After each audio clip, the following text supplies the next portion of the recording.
Hi guys, I'm Andrea and I am here to help you balance your hormones with some basic lifestyle upgrades. So the first topic that I wanted to talk to you about in this video is one big beauty myth. The second thing are a couple of harmful ingredients that I would recommend watching out for. And the third are some amazing low tox alternatives that are gonna give you the same great results without any of those harmful ingredients. So I'm really excited to show you guys a couple of luxurious but affordable low tox swaps. This is super fun for me and I know that you're gonna love it.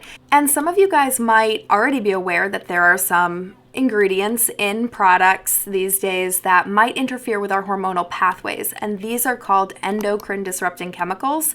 And this is going to be especially important if you're, say, a woman who is struggling with your hormones in some way. Maybe you have irregular periods, maybe you have acne, hair loss, you're gaining weight, you don't know why and how to lose it. So if you're anything like me, you really want to get to the root cause of what might be possibly causing those hormone issues, and maybe you haven't gotten all of the answers that you're really looking for from your healthcare provider. This is also going to be really important for those of you out there that are maybe trying to conceive, because a lot of the research shows that some of these endocrine disruptors might be especially harmful if you are pregnant. This is going to be a really fun topic and I can't wait to get into it with you all.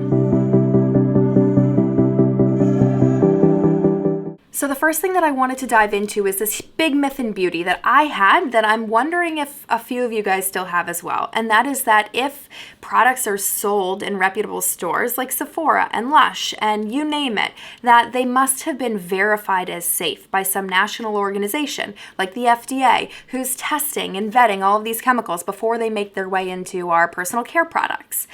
Well, the fact of the matter is, that's just not true. The FDA does not regulate cosmetics or personal care products. In fact, no national organization does that. So any of the chemicals that are in the products that you use have possibly not been tested. It's really left up to the manufacturer to do any testing that they seem fit. And then if a chemical does provide some evidence that it might harm our bodies, it's up to the manufacturer to recall that product. The FDA can't even recall a product, which blew my mind. I was shocked when I found this out, and it's part of the reason why I'm so passionate about communicating this to you guys and giving you guys the knowledge that you might need to be more aware of the products that you're putting on your skin. Because at the end of the day, it's really crucial for us as individuals to become mini detectives in taking charge of our health and finding out what's in our products and ultimately holding companies accountable for what they're putting out onto shelves.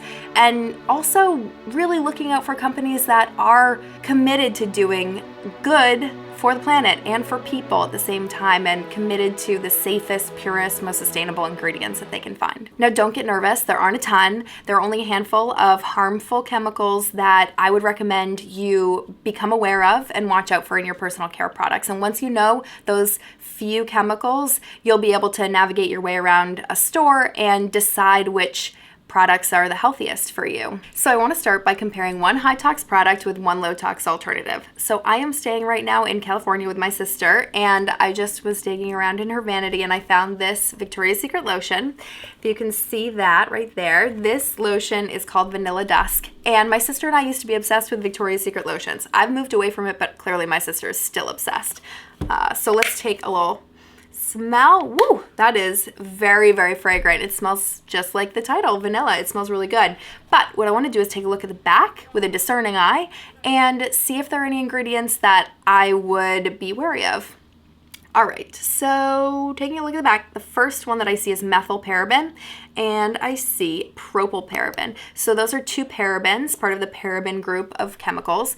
These are fossil fuel derived preservatives, and they are known to be endocrine disrupting. These can cause breast cancer and inhibiting male reproductive functions.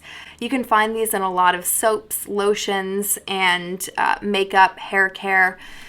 And these are ones that I would not want to put on my body if I can avoid it. In fact, methylparaben specifically has been linked to skin aging and DNA damage, which is not what I want in a skincare product. I'm sorry, that's weird. Okay, so the next thing that I see on the back here is this word fragrance, and in parentheses it says parfum. I think that's French, I don't know. Parfum.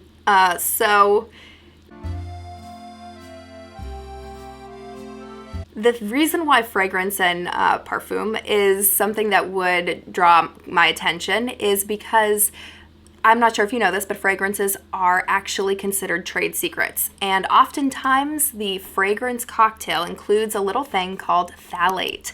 Now, you might have seen or heard of phthalates before. Often in products that have removed phthalates, they'll put phthalate free on the front. In fact, they also put paraben free sometimes too, so you can take a look at that. But this product right here does not show phthalate free on the front or anywhere on the label, so I would have to assume that it does include phthalates. And the problem with that is that phthalates, while they are fragrance enhancing, so they help the scent to be really strong and to stick and to linger and to fill the air, they also have been shown, with a lot of evidence actually, to be endocrine disrupting. They're also petroleum derived as well. Actually, I just listened to an amazing podcast. Have you guys ever heard of the Joe Rogan podcast? Highly recommend it. It's really good, at least this one episode that I listened to, with an environmental epidemiologist named Dr. Shanna Swan, who spoke about her decades-long research into phthalate exposure, and she talked about how her research showed declining fertility and genital birth defects. I'm talking about decreased penis size in babies born to women who were exposed to phthalates while they were pregnant. That definitely is a cause for concern for me, and I wouldn't feel comfortable putting a product on my skin that I'm not sure doesn't have phthalates. I'm sorry, I'm going to keep confusing the pronunciation of that. Now, before we get freaked out, there are two things that I hope are going to put your mind at ease just a little bit. So the first one is that California, just at the end of last year, passed a bill that's going to go into effect in 2025, banning a lot of parabens and phthalates from personal care and cosmetics, which is awesome. I didn't see these specific parabens that were in here on that bill. But anyway, I think that it will ban a lot of them, and that's a huge first step. The thing that we want to consider, though, is if companies are going to try and weasel their way around that and put other chemicals that haven't been tested into our products in place of those parabens. Our work will never be done here, but anyway, at least it's a great start. It's saying that consumers are not comfortable with this and that we demand a change. We want something that is more natural. And I'll show you a really great example in a minute about a product that you can use that is just as amazing as these without any of those harmful chemicals. And the other thing that I hopefully will put your mind at ease is that both phthalates and parabens do not stick around for a long time in your body. So what that means is that your body can detox them after you've stopped exposure. So after you've stopped using certain products that do contain these chemicals, your body will naturally pass them and you will no longer experience the negative effects. So don't worry, this is a journey. You don't have to go and dump your vanity tomorrow. Just bear in mind, the whole point is just to become a little bit more aware.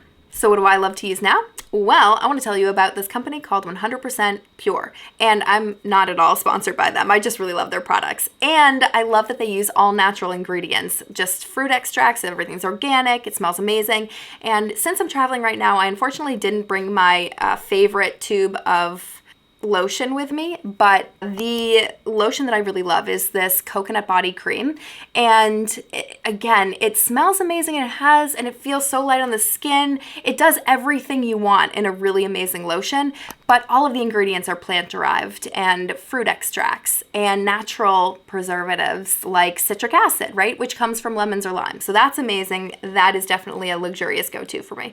But right now, while I'm traveling, what I just use is an oil like jojoba oil. This is organic jojoba oil. I've fragranced it with a couple drops of organic lemon essential oil. I also use argan oil sometimes. Coconut oil is amazing. So these things you can just buy at the store, anywhere you are. They're so delicious and it totally works. I promise you, it's so simple too. And I'm all about simplicity. And if you want to buy some oils, some carrier oils, I can't recommend a company more than Mountain Rose Herbs. Again, not affiliated at all with them, but I really love their stuff. It's all organic and it's the purest and most sustainably sourced products that I've been able to find. And if you feel like DIYing, even some lotion, it's something that, you have to turn on the stove. I haven't tried yet, I'll be honest. But if you want to, you can go online and find amazing DIY recipes. So I can recommend Alex Stewart's recipes are great. Amanda Cook is another one that you can check out her blog. So definitely give it a try.